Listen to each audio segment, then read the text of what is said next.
everyone, Case here, and today we're going to be doing Gear Talk Episode 2.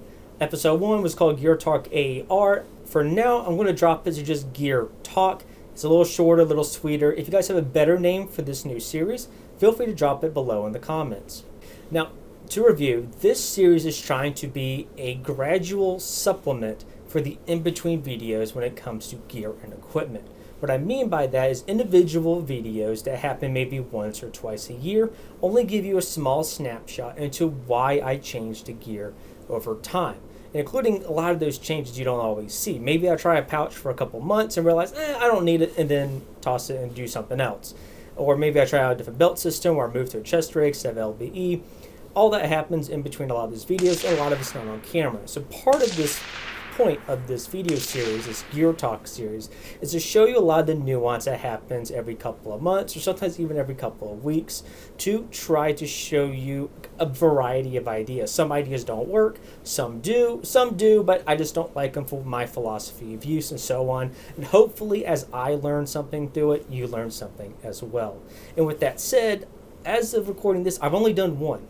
This is the second one, and I am quite late on it. This has been several months since, and I have gone through quite a few different airsoft events. I've done some things on my own, a couple of hiking trips and ruck marches and whatnot, and it has definitely changed some things on my loadouts that I want to talk about today.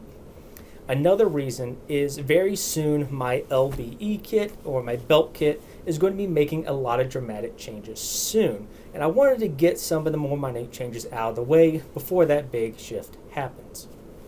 Okay, so for this video, my lessons learned are separated in 3 different events. All 3 were airsoft related events. The first was Stonebreaker 10 by TCA down in South Carolina.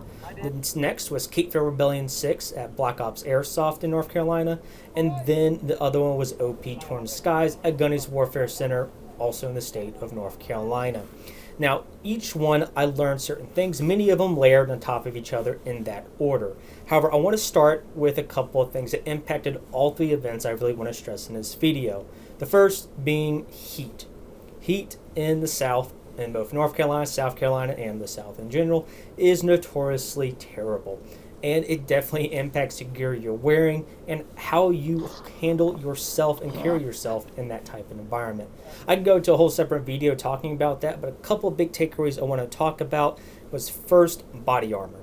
Here's my body armor setup. The plate carrier itself, I already did a review on, including some modifications I made. However, when everything's said and done, front, back, and side soft armor plates equals out this whole carrier being around 19 pounds. It is not lightweight. Very few body armor is, especially not level 4 plate. When you're dealing with events, whether it be a shooting range or a day at the range to an airsoft game, it's so hard to wear body armor with all your other kit, especially if the weather's 80 plus degrees. But all 3 events, we had 80 to 90 degree weather with a terribly thick humidity index. It was bad. It was real bad. Stonebreaker in particular was crazy. We had quite a few people on that event who had heat casualties. The Adamants running all over the place, constantly trying to address that issue. For our guys, I talked about it in that gameplay video, all of Royal Rifles, which was the unit I was with, we all would take like 15-20 minute breaks when we all regrouped at the spawn just to lay in the shade and get some water. It was a bad time, and that was all without body armor in my individual case. And again, this was a conscious decision. I think I brought body armor to all 3, and I was just checking that heat index on the weather and said, yep, once it hits 80 degrees, it's not happening, not going to wear it. Would that be the same mentality I would have if someone was shooting live rounds at me? I don't know, because it hasn't happened yet, and I hope it never will. But for now, that is one lesson regarding the heat. Okay, the next point, and it's still under heat, is water consumption. Everyone talks about the importance of water, but I don't think a lot of people understand the actual numbers behind some of this, and I just want to give you just a small detail there. For Stonebreaker, I think I drank between 6 to 8.5 liters of water during Saturday, which is the longest time of play, and that includes some of the liquids we had off field. And that's a pretty decent amount. For OP Torn Skies, that was less than a 24-hour event for me, and I drank between 6 to 9 liters of water in that time period. That's a lot. I mean, think about it. On my LB, I walk around with 2 liters of water. And at the time, when we get to it, we'll talk about it, but this TAPS rig, I originally had 1 liter of water on me, and a 2nd liter in a Claymore bag I would leave at spawn. In my rucksack, however, I would have much more. Currently, I'm looking at between 4, 5, 6, 7. I'm around 7.5 liters of water between my LBE and my rucksack, which is decent. That is a bare minimum I could definitely drink in a single 24-hour period in this type of weather with that type of work ethic and so on. But that is the bare minimum. I need to have other ways to resupply that. Now, if this is obviously in the context of Airsoft, so you can always go back to your car or go maybe get to a vendor or get something to drink. What's important here is the safety side of staying hydrated in these type of events. And you need to have a water plan to facilitate that. For me, I always make sure I have 2 liters of water on my kit or somewhere near me. In my car, I keep a 5-gallon water drum plus some individual spare water bottles, plus my rucksack usually goes with me to all these Airsoft games anyway, so I always have plenty of water on me. Some people, they don't think about that, and you got to be real careful with these. Don't become a heat casualty at these events. And then the third factor I want to talk about with heat was how you wear some of your gear, your equipment choices, and your clothing. So for me, a couple things I did is just roll up my sleeves. Just help get some of the air in there. I still stuck as a stickler to the blouse system instead of a combat top or a t-shirt or something. But I did roll the sleeves up. For most of those 3 events, I did not wear any gloves. Okay, now let's start going into each specific event, starting with Stonebreaker 10. First thing was the uniform. So for roll rifles on the Eastern faction, which is a side our team was on, you have to have AROR 2 or digital MARPAT uniforms, which is very different from the standard green uniform I use or the multicam I use when I'm running on tan most of the time. So I went to a surplus store, got these cheap. I like the camo a lot. I mean, it's digital MARPAT. With that said, a lot of parts of this uniform lacked a lot of the details I really enjoy. For example, it lacked Velcro on the side of the shoulder pads. It had buttons to attach it instead of Velcro. It had no Velcro for the name tapes. And for the pants, it had no place to put integrated knee pads. So I made some mods back at home. So for example, these standard blouse pants, I just sewed some Velcro here. Most surplus pants you could do this to because a lot of them are constructed the same. They have this second layer here on the pants. So if you just cut the stitching here, you'll find it sandwiched between 2 layers of fabric. So if you put Velcro here, with a hook and loop on each side, Velcro it, you can open it up and just shove a integrated knee pad, like a Crime Precision knee pad or something, and just shove it in there and it'll work. And it'll stay in there pretty well as long as the Velcro is fully enclosed and the knee pad is inside.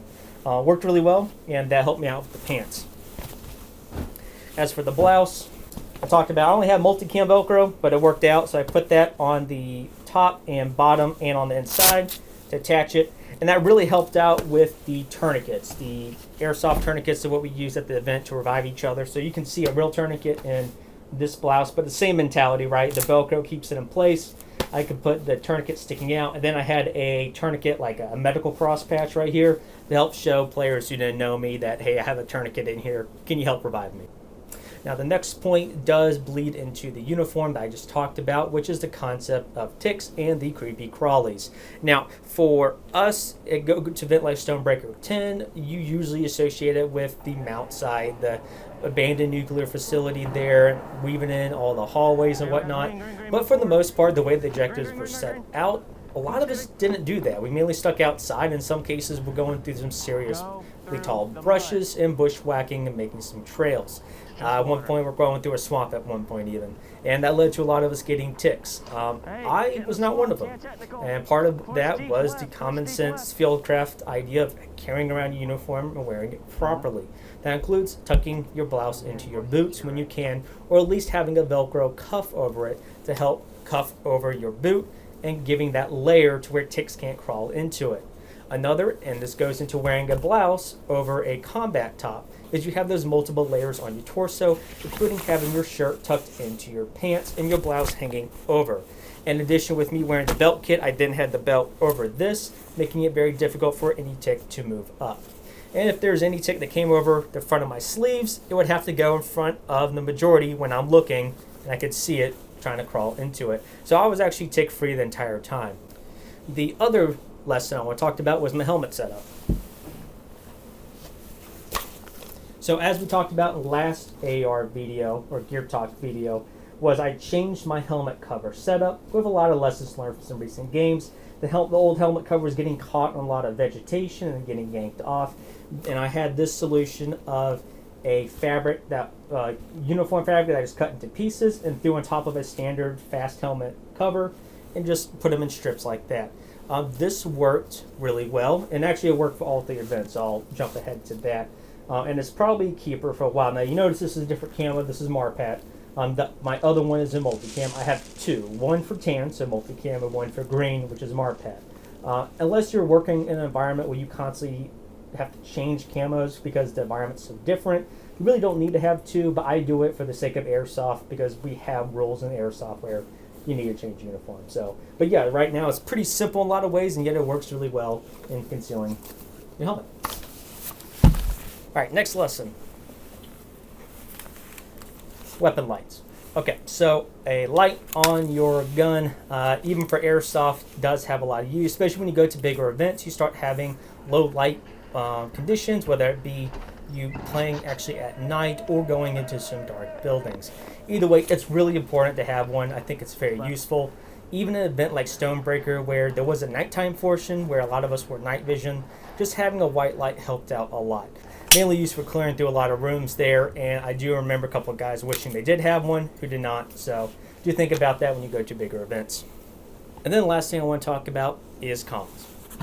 Now I just used a standard Baofeng with the push to talk for us, but the biggest thing is how you use the comms. I mean, you can go in a whole rabbit hole on how to use these and whatnot, and different features of them, but I just want to stress is the use of having a lot of guys with them who know how to use them and are actually talking on them appropriately. Shout out to TDZ Airsoft, as they were the team leading Royal Rifles, who did a really good job communicating with all of us. We all had radios. We tried our best to avoid any hot micing. Anytime we had any updates that was relevant, we're always staying in touch with command and guiding us on what to do. Even if the answer was all of us to go die and then respawn, it was for the better because we could stay together as a group. A lot of teams, even out there, were not able to be consolidated as an overall unit because they just wanted to go out, do another thing, or they just weren't communicating with their command. So shout out to them. Another thing they did, which I really liked, was the use of the Aries app. You use that just on your phone, but it's an app you can download. I think most guys in the Airsoft community are starting to understand what the Aries app is, but you still see a lot of smaller events with a couple hundred people who just don't use them.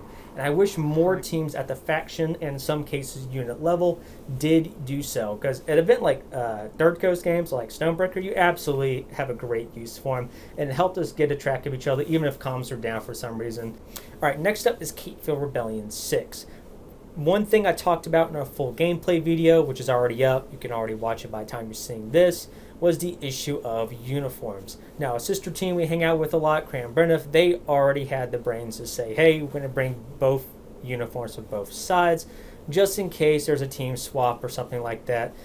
Our team did not, and it was a whole pain. So from that point on, our whole team is now practicing a new philosophy, which is all major events we go to, we're bringing camo for both sides just to avoid that issue, and if they need to do a team swap. So the other thing I did was my helmet. So I already talked about the helmet scrim being changed, but what I did do is I extended it slightly further on the back. It's a little loose here, maybe I will, or it's a little sparse, so maybe I will add some more in time. But what I noticed in some of the pictures I saw was, yes, this did a good job breaking apart my shape, right, when I'm wearing it, per se.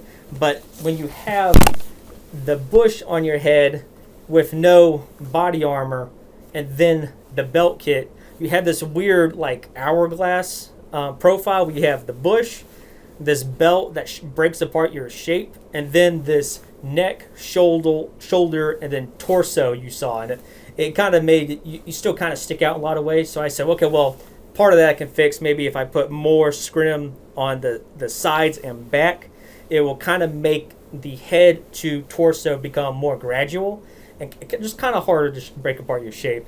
it's a little nuanced. Does it really matter in the long term? Maybe, maybe not. But it's something I saw. I just wanted to take a lesson from that. All right, next. So for Stonebreaker, I did use nods very briefly, but really it was Cape Fear where I recently had a good chance to use some night vision again. This is a ATN7. This is a admittedly pretty janky setup. This is not Gen 3. This is a hard Gen 2 at best. But it is night vision. I got it for a good price several years ago, and this is what you've been seeing for almost the entirety of night vision content on the channel so far. Again, ATN7 with a unobtainium gear NVG recorder that has been duct taped to one of the eye lenses because it won't stay in there. Some of the shots are pretty decent. Some of the shots were okay. Some were workable, and then others were almost completely trash. I'll try to show some footage of me staring out in the woods, and it was almost better just to go by naked eye. But at the end of the day, some night vision is still better than no night vision. But you know, it was a cool experience just to bring out and show you guys, because I don't think I've ever talked about it really on the channel yet. Okay, so the next change is actually on my kit. I started changing pouches on this. So one, if you recognize, if I turn this here, I used to have a third MTP canteen pouch right here.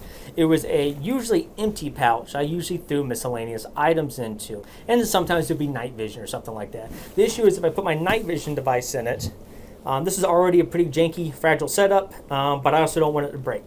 And sticking it inside a basic pouch that's not padded with no insert wasn't great.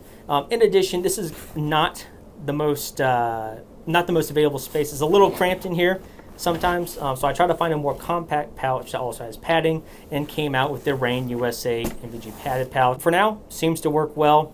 Definitely a better solution, and it's a more compact solution, which is a big takeaway and something I'm moving closer toward with a lot of my belt kit, because I have the capacity to put a lot on here, but how I do so has been a bit of a mess at times. What I mean by that is when I try to pull this belt out and lay it out for you, I can't even physically flatten the belt out. That's why when I try to show this belt to people, a lot of times I have to wear the belt to actually show you all the pouches in a good angle. So yeah, just one thing I was trying to change. The other gear change, and again, this is more in the philosophy of trying to make things more compact, is I had a fourth MTP canteen pouch here for miscellaneous items. So for example, I have a rifle cleaning kit, some spare batteries, a spare Baofeng battery, face paint, and a couple other items in here. And I said, okay, well, can I cram all of that into a more compact pouch? It's not as baggy. This is a surplus 100 round saw pouch. These are pretty nifty pouches, and yes, I can.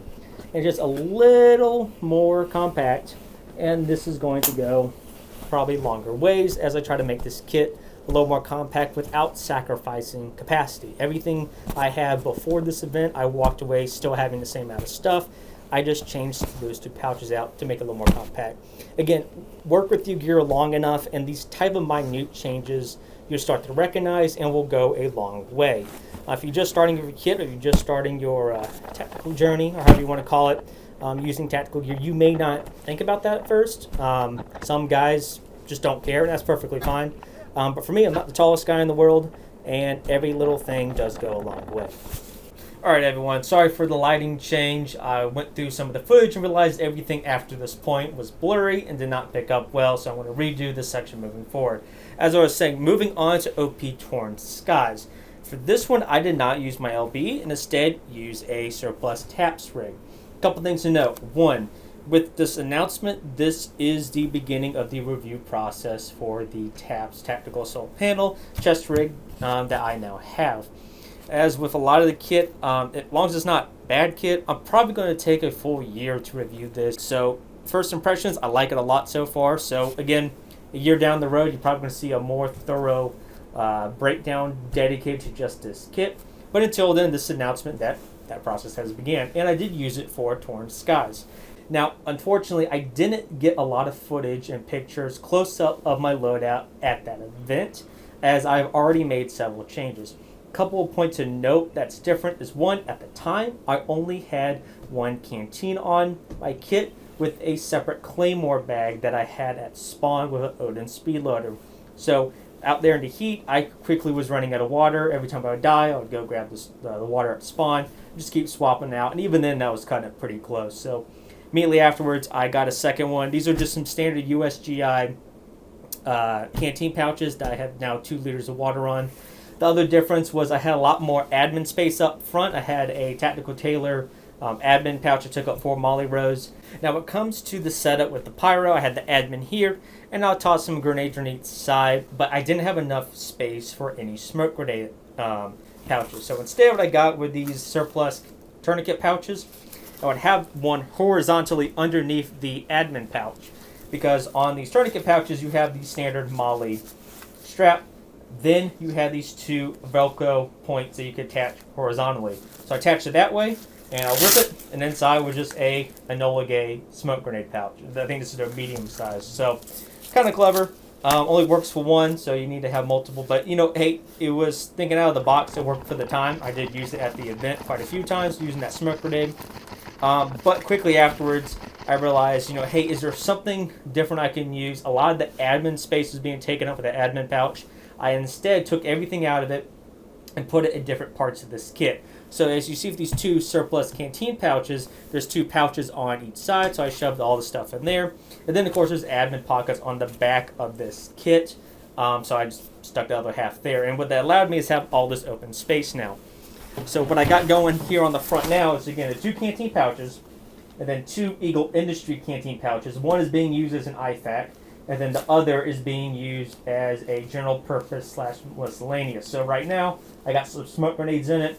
If I had a insert, I could put that in there, and that could serve as a NVG pouch, and some general paperwork if I absolutely have to, if I don't want to use the back admin pouch here. And I still have 1 grenade in the center to help me out if I absolutely need it. In addition, I have 6 magazines here for 7th and the weapon, and then I have a cleaning kit on the rightmost pouch. On the leftmost, got a radio pouch. Now, I'm going to talk about this because unfortunately I did have some issues with it. I don't know if it was the field location, if because we had a bunch of guys with these radios out there or what, but I was having some serious comm issues, and it wasn't affecting the other team members I was running with. Now, it wasn't a negligent discharge of the talk button on the radio, nor my push to talk that I had here on the H harness. But I was coming in really low volume and broken, and I was hot micing others. But again, it didn't seem on the other guys' end, it didn't seem like it was me hitting the button. So I'm going to give it another shot and see if it happens again. If so, it's either a defective radio, a defective antenna, or maybe I am ending somehow. A couple other details about this rig is first front 4. I have S-stick mag inserts, so I can just pull these out and reinsert without having to put the flaps back over them. And then on the rear, I already talked about some of the admin pouches. I have a Spiritus System upgrade H harness for this kit, so I don't have to use that trash Y strap on it. And then I just stuck a dump pouch here, Eagle Industries Marine Corps surplus dump pouch, just so I can have all my kit contained here. And ultimately, it's just a different philosophy of use from my LBE. Ultimately, my LBE can still carry more, especially when it comes to ammo and pyro, but the bare minimum, especially when it comes to water, still having a basic combat load, still having a full IFAK, these type of things matter to me, and it's really cool to see a Chester that can do so. So again, I will be further looking into this. Okay, and the last thing I want to talk about for this video is my rucksack. Behind the scenes, I usually have a rucksack I have as a bug out bag and a more serious philosophy use than just for airsoft purposes, but I often use it for airsoft games behind the scenes to, one, get the reps in and practicing with it, hiking on my free time, and having some experience with the gear I use in here to see what works and what doesn't. The rucksack I've been mainly using for the past 6 months is the the Virtus Mark III Bergen and MTP camo. This is, for the most part, what is currently being issued to the British military right now. And as someone who uses a lot of belt kit, it was interesting to see how this worked integrated with LBE. Now, my full opinions on this rucksack will be made in a later video, and a video will probably be coming to the channel relatively soon as my review process is done with it. With that said, there's a lot of cool features on this. Yet in the end, as you can see, this is a pretty inflated rucksack because